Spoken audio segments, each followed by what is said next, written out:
You're listening to the Hour of the Time. I'm William Cooper. I'm Carolyn Nelson. And tonight, folks, I want to make sure that you're ready for what we're going to do here. I think you were all expecting to hear an Alex Loglia tape on eggs tonight. Not eggs, AIDS. We're not going to do that. Because of a few things that I've experienced in the last few days, and a couple of phone calls from people that I've received, it is necessary, I believe, for us to talk about something else. The music that you're going to hear tonight is Prologue, The Early Days, Qua Viet River, Vietnam, 1968, and Homecoming. All original music composed and conducted by John Williams and taken from the major motion picture Born on the 4th of July. Tonight, folks, I want to talk about Vietnam and Vietnam veterans, what they've been going through, what some of them are still going through, some of the reasons for it that many people, sometimes even the veterans themselves, don't understand, and what you can do to help these people feel better about themselves and their country and really come home.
Vietnam, ladies and gentlemen, was not a run-of-the-mill war. It was not a war like we had fought at any time before in our history. My generation was a generation that still, when we were young, were able to see real live veterans of the Civil War occasionally march in a Veterans Day parade. We knew our uncles and grandfathers and fathers had fought in World War I, World War II, and Korea, and many of them were real heroes. And we loved them, and we watched them, and we envied them, and they told us stories when they felt like talking, and they made war sound somehow glorious and wonderful. It was a place where a man could prove himself. And all the doubts and the wonderment of the childhood years could finally be congealed in something would walk forth called a man.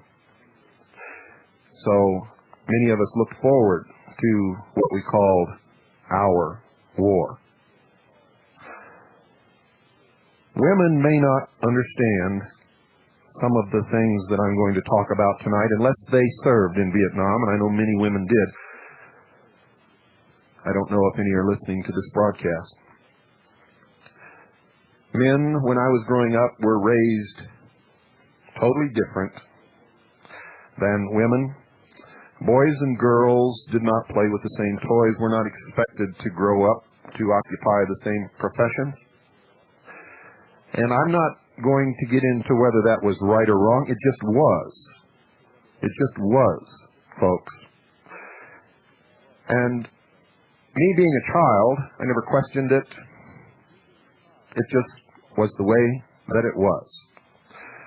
I was taught to feel things in a certain way. I was taught not to cry or show my emotions, and that if I did, it was a bad thing. It was a sign of weakness. I was taught that my country was the greatest country in the world, could do no wrong, and that every man was expected, ultimately, to at some time or another serve his country. All of us, even the people who protested the war and refused to go, even the ones who went to Canada and stayed to escape the war, even those who dodged the draft, have always had some conflict with this war and with what they did.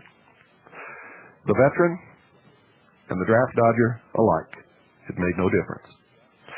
I've spoken to many people who went to Canada and have since come back and become good, upstanding citizens, have been forgiven, have served their public service or whatever they were required to do.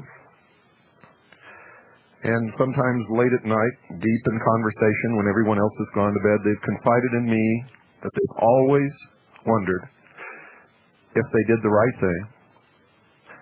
And because they didn't go in harm's way, they've always really wondered down deep inside to this very day if they are or are not a coward. Somehow, in our childhood, this becomes a great issue with boys and then men. And sometimes there's a reckoning in every boy's life where he either confronts the fact that he is a coward and goes on and lives his life, or that he's able to stand in harm's way and take whatever comes and demonstrate whatever courage he can muster up inside himself. And those few march forth extremely confident inside with the feeling that at last they have become a man. Now, don't get confused, folks. I've grown up a lot over the years, and I know that that is something to do with being a human being, being able to stand up against adversity and do what you know is right. It makes no difference whether you're a man or a woman, a child, or an elderly person walking down a lonely, dark street at night with no lights and no protection. It has very little to do with being a man. I know that a man is all kinds of things, that a lot of things that I thought were only expected of men today are also expected of women. And I know that ultimately, there will always be a biological difference, and I sincerely believe a difference in the way men and women think. But ultimately, I believe that we will share in the same tasks and the same conquests and the same jobs and the same ability or inability to create a future that we all want for our children and grandchildren. And that's important that we all understand that, because regardless of what many people may think or feel, Events march onward, never backward. Whatever the past was, it will not be again. And many people are having problems dealing with that fact. We are on the verge of great, tremendous change.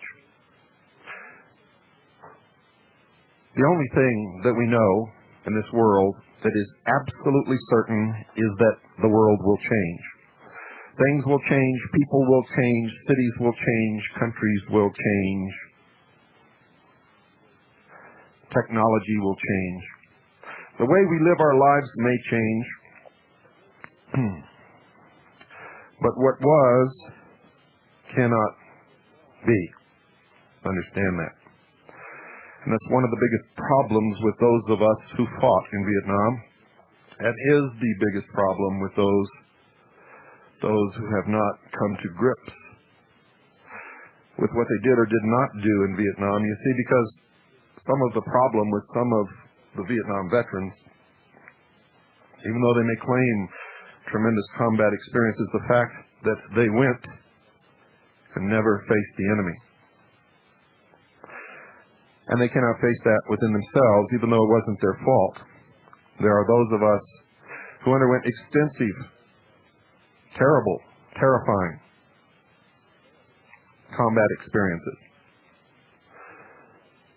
And many of us have had to deal with what we did or did not do under those circumstances. And some of us have not come to grips with that yet. But that's not the biggest problem that all of us faced, ladies and gentlemen. It was the strangest war ever fought by this country, in that almost everyone who went was a volunteer, despite what you've been told, despite all the propaganda about the Vietnam War. All of the military services asked for volunteers and sent them first. And almost every single person that I met in Vietnam, whether he was Army, Air Force, Navy, or Marine, was a volunteer. This myth that this great draft took place across the country, and unwilling young men were scooped up in this net and sent to Vietnam to die, is a lie. It is a lie. Some men were drafted and went against their will. The great majority were volunteers. Because you see, folks, my generation could not wait to fight their war so that they could march in their uniforms in the Veterans Day Parade and be heroes just like their fathers, their uncles, their grandfathers, and their great-grandfathers. And if you don't believe that, you dig out the statistics and you look at them. You'll find that it's true. Absolutely true. There was a great number of minorities in Vietnam, simply because that was the easiest way to get out of poverty, to get out of the ghetto, to get out of the inner city, to get your own paycheck, to be a man standing on your own 2 feet, and to go fight your war. This concept that this draft net scooped up great numbers of minorities against their will and sent them off to die in Vietnam is also a lie. Look at the military services before Vietnam, and you'll find it's always been the way out for a lot of young men who were completely disadvantaged, had poor parents or no parents at all, lived in what we call abject poverty in this country. Some third world countries, they would call it very wealthy indeed. But it was a way out. And many took it voluntarily, folks, voluntarily, not against their will at all. And if you think about it, it wasn't that hard to hide from the draft.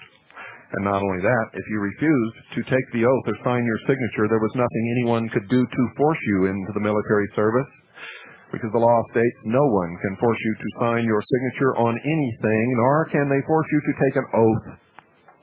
And all you people who tried to pretend that you were gay or that you were sick or had some strange tropical disease in order to escape the draft. You were so stupid you didn't even know that all you got to do is refuse to take the oath, and no one can force you to go into the military service.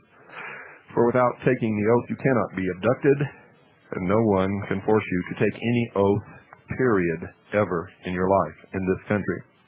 Nor can they force you to sign your signature, which you must do to validate a contract. How does that make you feel, dummies?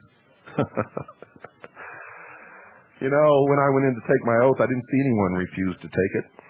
I took it gladly, voluntarily. Everyone that I ever met in the United States Navy, the United States Marines, were volunteers. In Vietnam, I met some people who were in the United States Army who had been drafted and did not want to be there, but no one else. No one else. Period. What was wrong with the Vietnam War? Well, in the first place, they dehumanized all of the people, even those who we were supposed to be fighting for. For we all had to attend briefings at little classes and schools and things before we went, and we were taught that these people were not human. They were slopes, gooks, geeks, and a lot of other names. We were taught that the Viet Cong should be called Charlie, and the North Vietnamese Army we dubbed the NVA. And we had nicknames for specific units that we habitually fought, or habitually looked for and never fought. One of the major discrepancies was that a young man would be sent to Vietnam attached to a unit. At first he was sort of a pariah. No one wants to go into battle with a greenhorn, with a new guy, with somebody who's never had combat experience before, and you certainly didn't want them near you because they might get you killed. And then, if you survived that period of time, you progressed into one of the regular crew members, as it was in my unit. You weren't an outcast anymore. You found people began to accept you, and then pretty soon, as time went by, you found that you were the veteran or the old guy. And all the new guys looked up to you and were a little bit afraid of you. And you were the one that they came to for advice. And here you were, belonging with a group of men that you had come to respect more than any group of people that you had ever belonged to in your entire life. You learned to rely upon them for your very life, and they upon you for theirs. And you stood side by side against whatever came along. And at one point you began to realize in Vietnam that we were not supposed to win, for they had rules that guaranteed it. On the river that I patrolled, on a certain part of the river, no matter what happened, we could not return fire on either bank or from a boat on the river if we were taken under fire. If we went a little farther upriver, we could not fire upon the south bank no matter what happened or no matter what kind of fire came at us, no matter how terrible the ambush. We were not supposed to fire upon the south bank. However, the north bank was a free fire zone. We could fire. Not only could fire, but were expected to fire and destroy anything living that moved or breathed or crawled or dug in the earth. Didn't matter what it was. And then as we went up farther, we found gray areas where no one really knew what to do, where there was an unofficial village of boats. Boat people just pulled their boats up on a sandbar, and that's where they lived, and it became a boat city, right in the middle of a war, which had no legal standing and no illegal standing. And the enemy frequently would fire at us from positions such as this. And it became a great moral dilemma with those of us who were in command situations, as I was, the captain of a patrol boat on a river. in the middle of the night. We couldn't see. Later, we were lucky and got large starlight scopes, tripod mounted.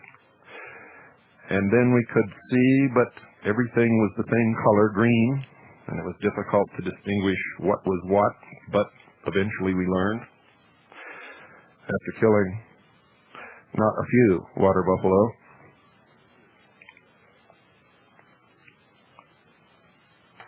I cannot describe to you exactly what it feels like to walk in the jungle because I never did it. But I can tell you what it was like to be on a river, on a boat, in full view, with an assigned area that you cannot leave, under very strict orders, with orders that you can fire in certain places and cannot fire in others, and you look around and you see a crew of young boys, really, and you realize that you're really still a boy, quickly becoming a man, and you realize that every single man on that boat relies upon you to make the proper decisions at the proper time for their very lives.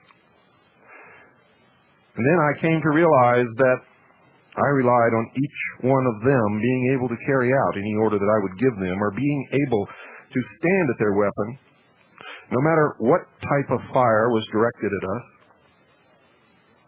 or how bad someone else may be hit, but to stand at that weapon, and to service and deploy that weapon, and to fire upon the enemy, no matter what. And it was my job to maneuver the vessel in such a way, tactically, to prevent as many casualties as possible. And then all of a sudden, in the midst of this, a piece of paper comes that says, you've got to go to Tan Son Nhut Airport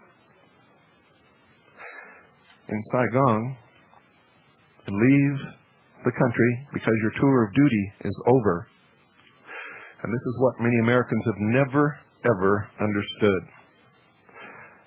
The tremendous conflicts that order creates in a young man who has finally become a part of the most important organization that he's ever belonged to, with a group of men that he respects and loves more than any other group of men that he has ever met or been with in his life. And he has lived literally on the very edge of death, walking on the razor blade on a daily basis, knowing that the next step could be his last, or the next moment,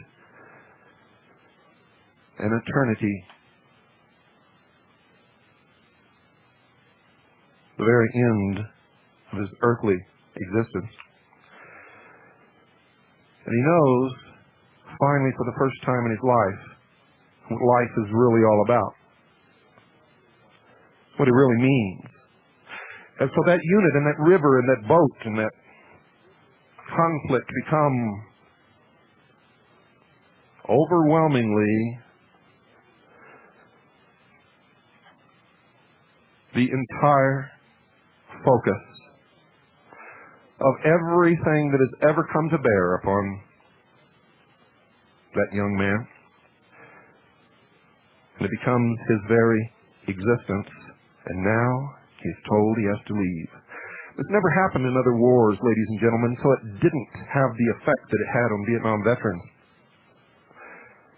When people went to fight in wars for this country in the past, they joined a unit, they stayed with that unit, they fought with that unit until the war was over, or they were wounded, or they were dead. And only then did they come home. But in Vietnam, every year, everybody turned over. Everybody turned over, except some experienced non-commissioned personnel who were the only ones who really knew their job. And in some instances, they were kept over for another year or 3 years. And I've even known a couple of guys who were there for 4. But these were the exception and not the rule. And then there were some psychotic people who had the chance to go home and refused it. And they may have been the smartest ones of all. For by and large, those people did not experience the hurt and the confusion and the doubts and the feeling that they had abandoned their comrades in the midst of a war. Those who came home came out of the middle of something hazy, like a dream, like a bad dream, that was, in its own way, the best dream that they had ever had, if you can understand that. And they walked out of this place that was indescribable, where men were killing men, and no one really knew why, into what appeared to be literally Disneyland. And some of us were spit upon. And some of us were met at the airport with protesters with signs calling us baby killers. And this just added to the confusion because we didn't understand. We had gone to fight for this country like our fathers and grandfathers and great-grandfathers. We had done our duty. And we were not accepted or welcomed. Some of us retreated to some personal place deep inside and just left this world altogether. Those men to this day are in mental institutions and veterans hospitals, and some have been committed for the rest of their lives. It's a very small percentage, ladies and gentlemen, so don't think that this is the normal case for all Vietnam veterans or even a good percentage. It's a very small percentage. Most of us just tried to get back into society and lead our lives like we felt it should be led. And we'll talk about that right after this break.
Hello, folks. This is William Cooper speaking to you now for Swiss America Trading.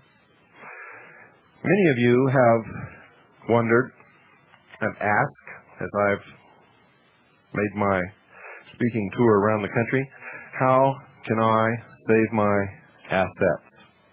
What can I do to protect my family against what is sure to come?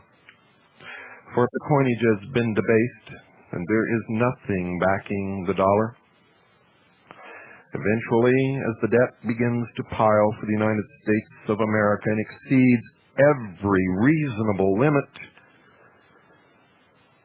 we will be called to pay the piper. And when we are, this house of cards called the American economy will come tumbling down, and NAFTA is certain to only escalate that event. For the only way NAFTA will succeed is if there is a leveling. These have moved to the border or into the United States of America because American labor is cheaper than Canadian labor, if you can imagine that. It's true. And so the standard of living of Canada has already become lower. It is coming down toward ours, and with the NAFTA treaty with Mexico, ours will begin to lower to meet the standard of living of the average Mexican laborer. The Mexican standard of living will come up. They will benefit greatly from this. You need to do something to protect what you have now. Read history. Look in the books, folks, and you'll find that there's only one thing that has ever protected anyone in hard times. I would say two things, but in the New World Order, private ownership of land will cease to be a reality. So real estate, the ownership of land, is no longer a consideration. But precious metals have always, in the history of the world, held their value. That is how you can protect your assets, not go out and make an investment and make $1 million. That's not what I'm talking about. I'm talking about protecting what you already have, so that you will not lose the value of your fortune, however small or large it may be. It makes no difference. It's extremely important to whoever it belongs to. Swiss America Trading specializes in precious metals in all of its different forms. We have our own representative there who is just for the listeners of the hour of the time. His name is Gene Miller, and I want you to call him, folks. Call him. Do it. Do it now. Call Gene Miller at 1-800-289-2646. Ask him about non-confiscatable, non-reportable hard assets. Thank Swiss America Trading for sponsoring this program, The Hour of the Time. Mention my name and ask for the free newsletters. Just those newsletters alone are more than worth the phone call, believe me. You're under no obligation, ladies and gentlemen, and it's an 800 number, so you have no excuse for not making this call. 1-800-289-2646. That's 1-800-289-2646. Look around at your loved ones. If you cannot assure them at this very moment that their financial future has been protected, then you must make this call. Do it now, 1-800-289-2646. That's 1-800-289-2646. Folks, you'll be glad that you did.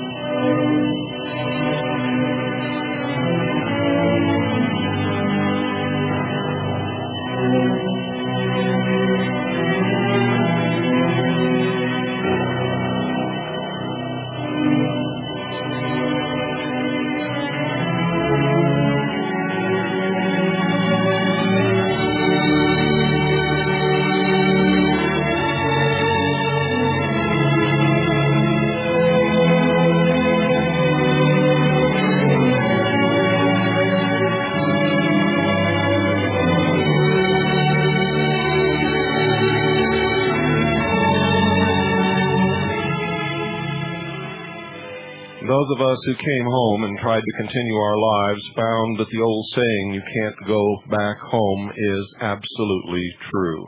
Everything had changed. We didn't know anybody, no matter how many years we had known them, and they didn't know us. We had things on our minds that we wanted to talk about, and yet we did not want to talk about those things, and yet with someone we must. For some of us, it was many years before we found anyone that we could talk with concerning the war. Some of us to this day have never found anyone at all to which they could confide their deepest feelings and experiences, and have borne the tide of battle still raging in their mind even now. You see them on the grounds of the Veterans Administration hospitals. You see them at Patriot meetings still wearing their greens and their camouflage uniforms, or pieces of those uniforms, or medals on their shirts. You'll see them at the Vietnam Memorial Wall in Washington, D.C., with tears streaming down their faces, wearing bits and pieces or all of old uniforms, medals. You'll see them sometimes in your city on a street corner with a hat on the sidewalk, with a sign saying, "I'm a Vietnam veteran." Now, most Vietnam veterans did go on with their life, even though they struggled inside themselves with these things. They still went on and lived their lives. And for those people, those of us who were able to do that, we somehow made peace with the war, or we substituted something else for that war.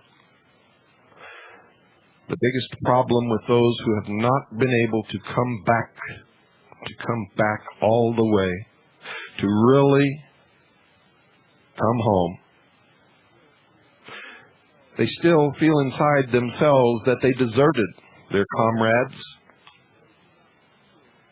They do not feel anymore that they are living, or that they are alive, or that they have a purpose. They don't really know what it was all about, because they were not allowed to carry it through to an ending. They neither won nor lost. They're in limbo, not knowing what to feel.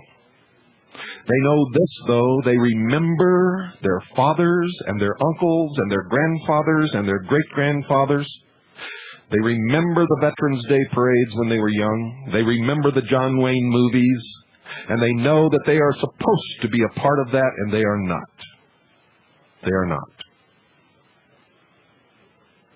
Something has been taken from their very soul, something that was so important. And I keep saying they. You see, one of the things we try to do is shut it off. We is what I should be saying, for I'm a part of all of that. And I am, and always will be, a brother to all of them. Always. The only thing that separates me from most of those who have not been able to recover, to truly come home, and to leave the war behind them where it truly belongs, is that I found my substitute, ladies and gentlemen. I left a river behind, and I found a new one upon which to travel in the middle of the night, and a new crew that depends upon me to guide them and to make the proper decisions.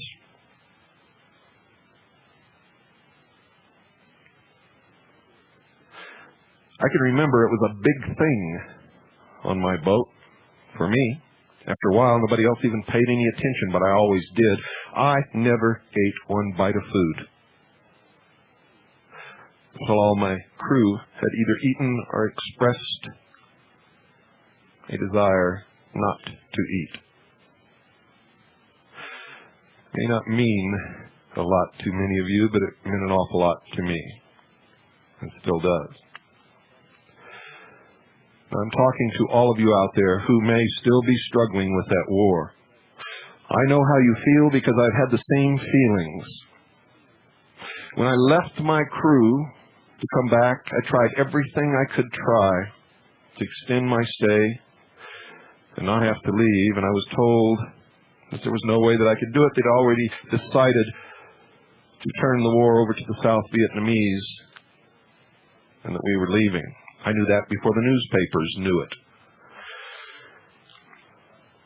So I was not allowed. I felt deep within my very soul that I had abandoned my crew. And alone, sometimes late at night over a bottle of scotch, I cried a lot about that. Struggled with it inside, as I know many of you have, whether or not you had a crew, just being a member of an organization of men that you'd come to love and trust, and then being taken away from them while they were still there doing this terrible job that we all thought we were supposed to be doing. And then coming back and finding out that you were not the hero that your father and grandfather and great-grandfather were. You were an outcast, a baby killer, somebody to be spit upon, terrible, terrible freak of nature, a Vietnam veteran. For many years, most of us didn't relish walking around telling people that we were Vietnam veterans. It just was not something that would endear you to the community. Now, if it became an important matter, most of us would stand right up and say immediately, yes, I was a Vietnam veteran, and take whatever consequences that would bring. But nobody freely volunteered that knowledge anywhere. Anywhere. And then, what was the outcome of all of this? Did we win? Did we lose? What does all this mean? And then we began to struggle with, were we fools? What the hell were we doing there in the first place? And for many of us, these things have never been resolved. But one thing has to be resolved. You must begin to live your life again. And the only way you can do that, after participating in real combat, for those of you who are struggling with the fact that you were there and really didn't get shot at or shoot at anyone, and I know there are some of you, I don't know how to tell you to deal with your problem, but for combat veterans who fought and lived, who lived on the cutting edge of that razor blade, who went into harm's way on a daily or nightly basis and did whatever was required of them, and then came back, wounded or not, but alive. I know, just as I know within myself, that if you do not find again your own personal river or your own personal jungle to take the place of the turmoil that is raging within you, you will probably never come home. I can't tell you how to find that, but I can tell you that I have found it. I have found it. And I would like for you to look at what I have found, because maybe it can help you. Our country is in danger.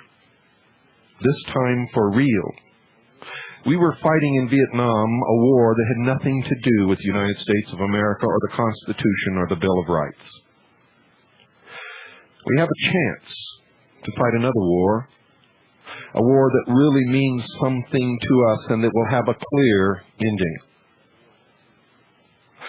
And that war should be in protection of the Constitution and the Bill of Rights, a complete rejection of Marxist socialist ideas, and a return to the principles and ideals upon which this country was built. This is my personal river, and it can be yours too, because we have a long, long river to travel. We have many battles to fight, and we are, at this moment, outnumbered. We are out-technologied. We are out-funded. We are out everything. Let me tell you guys, we need you. We need you to come home, really come home. If you want to ride with me on this boat, I'd love to have you. Because I know that you've been tried and that you're true. And I know that you'll stand at your station and you'll do whatever is required if you will just accept this substitute for the Vietnam War. And realize that this war is much more important than that one ever was.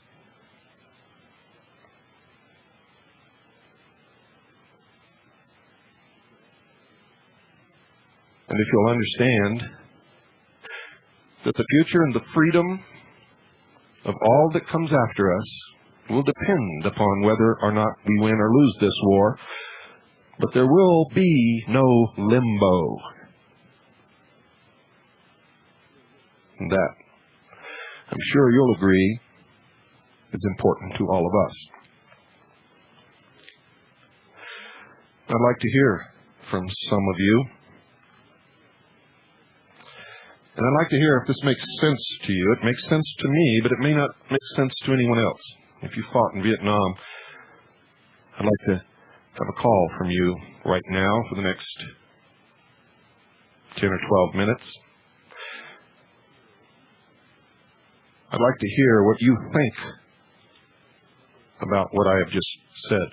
The number is 602-333-2174. That's 602-333-2174.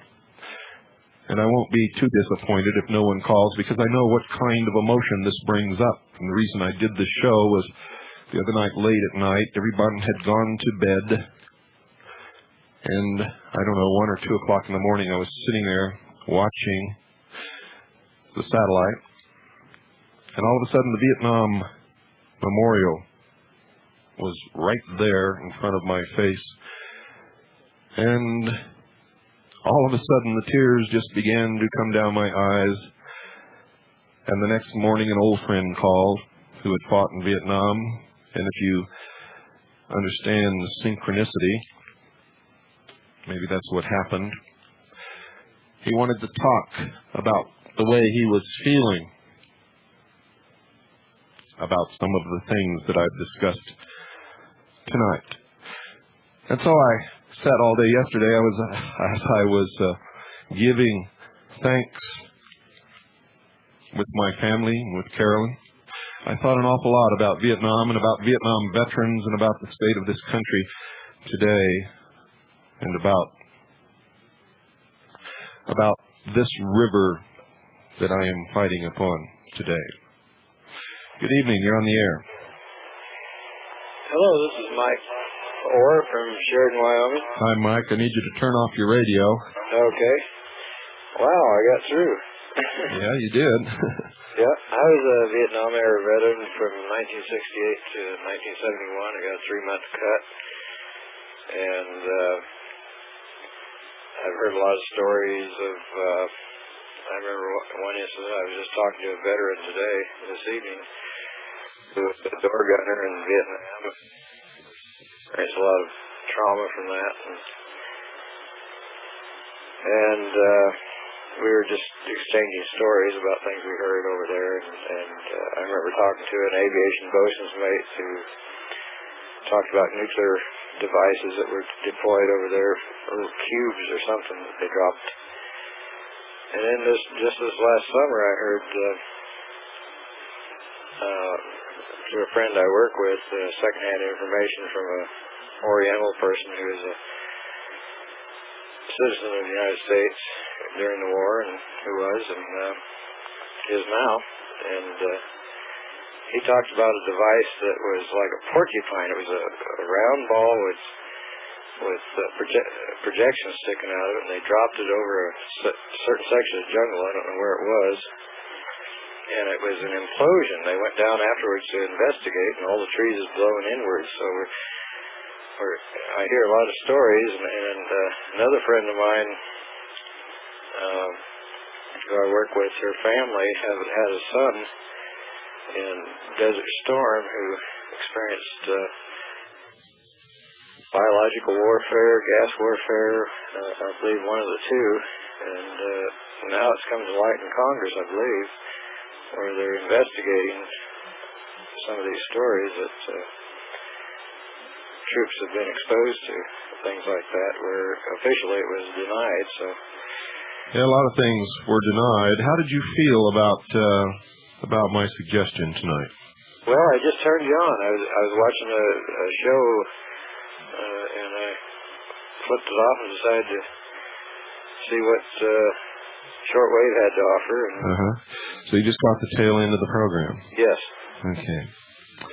Well, I'm glad that you caught us. Is this the first time you've ever listened to the Hour of the Time? No, I've listened several times over the last few months, and I've seen two of your tapes on JFK's assassination, and the one about a conference you had down in Arizona on the New World Order and UFOs and various other subjects. I'm just interested in I'd like to get a hold of some of your tapes. Well, write us a letter and ask for our information packet, and we'll sure send it to you. And I want to thank you for calling, and make sure that you catch the program every night. Okay. Thank you. I appreciate what you said about your experience in the Navy as an intelligence officer and your memos that came over your desk, and I'm still at odds with what the establishment has presented, and there's just too much to it. I've read all the books except Posner's, and Posner I just dismissed because of the... Posner's full of crap, about 6 feet of it. Yeah. Thanks for the call. Okay, we'll see you later. Take care. Thanks, bye. 602-333-2174 is the number, folks. 602-333-2174. Good evening, you're on the air. Howdy, my name's Bill. I served between 68 to 71 in Southeast Asia. Listened to your program for the first time tonight. Was scanning around on the satellite and picked up a subcarrier. What you got to say makes a lot of sense about the importance of our Constitution and the timeliness of events right now that demands our cooperation, should we say? Yes, and I think it demands people who have been through the fire, so to speak. Well, when I went in, I swore to uphold the Constitution. It's a lifelong obligation. And that's the way it is for all of us. And if we look at our Constitution and what's happened to it just the past year. You realize, of course, that we've lost already almost all of the Bill of Rights. Yeah, I know. It's scary, and then, what is it? You want to have a 5-day waiting period before you can go to church next? What? Yeah, you're right on. Things are getting very scary, and they're happening very quickly. It amazes me that most Americans don't even understand that it is happening, and that we have many of our brothers who fought in Vietnam out there still in the Vietnam fog who don't realize that we need them here now. We don't need them in Vietnam. Well, they've gone to sleep. They stood up for something when we thought it was right to stand up for something, and they come home and got spat upon. Yes, I'm fully aware. and you beat a dog so much he's just going to lay down. So people got to stand up. They got to wake up. That's correct. So what do you suggest? How do we get together? How do we organize? Well, that's the next step. But I think we need to get Vietnam veterans organized and acquainted with what's really happening now, and put back on the right track, because not only they're going to wake up sometime in the future realizing that their war is gone and their life was shattered, but now they don't even have a country anymore.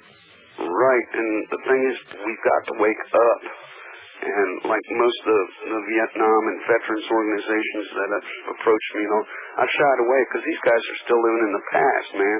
That's the whole purpose of my program tonight, was to try to make that point clear and to try to, for those of us who are listening, to maybe yank them out of that past into the present. And I don't know if I was successful. I hope that I was, at least for some, but... Well, you got me excited because there's somebody else out there thinking the way I am. I'm looking at the news and what the Senate's doing and the Congress is doing, and it's scary. It's a fascism is what's happening. You're right. It's subtle, it's slow, it's sneaky, Yeah. and it's turning around, it's coming up behind us, going to bite us on the butt. Well, it's already chewing. I can feel it. I hate to say this, but I'm out of time, my friend. I'm glad that you called. Please don't be a stranger to this show. When are you on? We're on at 10 p.m. Mountain Standard Time, 9 Pacific, 11 Central, midnight Eastern, this same station, Monday through Friday night. Through Friday. Gotcha. Take care. Thank you for calling. Thanks. And for everybody else out there, I hope that this message has really come home to some of you. I hope for many of you it's helped you understand Vietnam veterans a little bit better. And for all of you, from all of us here, good night, and God bless you all.